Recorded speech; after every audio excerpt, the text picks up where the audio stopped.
How does the strawman fallacy appear on the LSAT?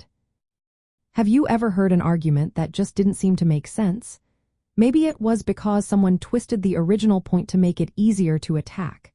This is known as the strawman fallacy, and it shows up on the law school admission test, or LSAT, quite often. Understanding how this fallacy works can be a game changer for your LSAT preparation, especially in the logical reasoning section. So, what exactly is the strawman fallacy? It involves 3 key steps. First, someone presents an argument.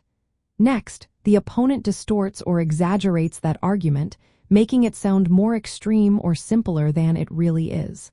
Finally, the opponent attacks this distorted version instead of addressing the original claim.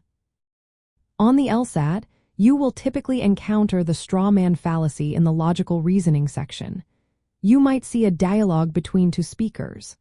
The first speaker makes a valid point, and then the second speaker responds by misrepresenting that point. Your task is to identify the flaw in the second speaker's response. For example, imagine a test question where one speaker argues for stricter gun control laws to reduce crime rates. The second speaker might respond, "So, you want to take away everyone's right to own a gun?"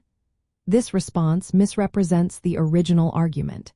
It exaggerates the claim to an extreme position that is much easier to attack. As a test taker, you need to recognize that this response is a strawman fallacy because it does not accurately reflect the original argument. The first speaker is advocating for stricter laws, not for eliminating gun ownership altogether. Recognizing the strawman fallacy is not just important for the LSAT. In law school, being able to identify and address such fallacies is essential for effective argumentation. Lawyers must present and defend their arguments accurately, without misrepresenting their opponent's positions. This skill is vital in legal writing, courtroom arguments, and negotiations.